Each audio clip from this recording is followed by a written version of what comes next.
যে আইন করে বাংলাদেশের রাজনৈতিক নেতাকর্মী প্রজাতন্ত্রের কর্মচারীদেরকে সরকারি হাসপাতালে চিকিৎসা নিতে বাধ্য করতে হবে। দেশের প্রধানমন্ত্রী, প্রেসিডেন্ট, বিরোধী দলীয় নেত্রী, হর্তা-কর্তা, অমুকের পোলা, তমুকের পোলা, অমুক রাজবংশের রাজপুত্র, সকল রাজপুত্র রাজকন্যাকে ঢাকা মেডিকেলে পিজিতে গিয়ে লাইনে দাঁড়ায় চিকিৎসা নিতে হবে। দেখেন আমার চিকিৎসা ব্যবস্থার চেহারা পরিবর্তন হয়ে যাবে। অন্তর্বর্তীকালীন সরকারের উপদেষ্টা হবার পরে আমি দেখেছি যে এই উপদেষ্টা সিঙ্গাপুরে গেছেন ট্রিটমেন্ট নিতে, এবং আমি সেটারও সমালোচনা করেছি। আমি নিজে সরকারি হাসপাতালে যাই, বিপদে না পড়লে কোনো আত্মীয় স্বজনের জন্য আমি প্রাইভেট হাসপাতালে যাই না, এবং এটা আমি এতদিন লন্ডনে থাকার পরই আমি এই প্র্যাকটিসটা করি। এবং গত 2 সপ্তাহ আগে ঢাকা মেডিকেলে আমি 3 ঘন্টা ডাক্তার দেখায় আসছি, অপেক্ষা করে এখানে সেখানে 200 টাকা 400 টাকা ব্যাংকে জমা টমা দিয়ে আমি টেস্ট করে আসছি।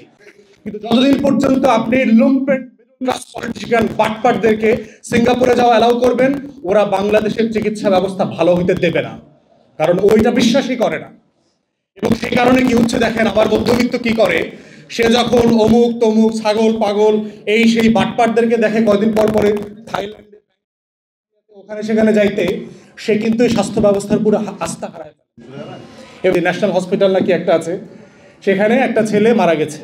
থামানোর জন্য একটা ছাত্র সংগঠনের ছেলেদেরকে 5 লাখ 10 লাখ টাকা দিচ্ছে, দিয়া পোলাপান পিটানোর জন্য ভাড়া করছে। তো পোলাপান পিটানোর জন্য ভাড়া করছে, পরে 2 কলেজ একসাথে হয়ে গেছে, আর 35 জাতীয় বিশ্ববিদ্যালয়ের কলেজ আবার একসাথে হয়ে এসে মিছিল করছে। কি একটা বিশাল নেপোলিয়ন বোনাপার্টের মতো যুদ্ধ করতেছে, বিশ্ববিজয় করবে। বাংলাদেশে এখানে মানে বিজয়, কে বিজয়ী হবে, এই মুকুটটা কার গলায় যাবে?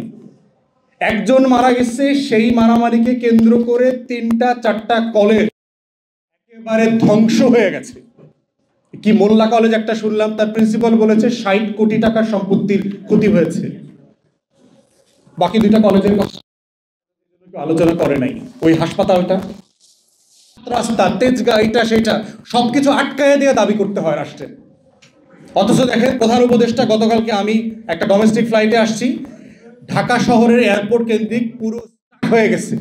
ইস্ট তিমুরের প্রধানমন্ত্রী না প্রেসিডেন্ট আসছে আমাদের বিজয় দিবস উপলক্ষে, তাকে রিসিভ করতে প্রধান উপদেষ্টা গেছে। ইস্ট তিমুরও একটা দেশ, সেই দেশের একটা প্রধানমন্ত্রী আর প্রেসিডেন্ট বাংলাদেশে আসবে, তার জন্য প্রধান উপদেষ্টাকে কেন এয়ারপোর্টে যাইতে হবে উইথ টোটাল ভিআইপি? মানে আপনার সাথে ব্যক্তির সম্পর্ক, আপনি নোবেল পুরস্কার পাইছেন, সেও পাইছে, সো হোয়াট? আপনি রাষ্ট্রের 20 কোটি মানুষকে জিম্মি করে ফেলবেন?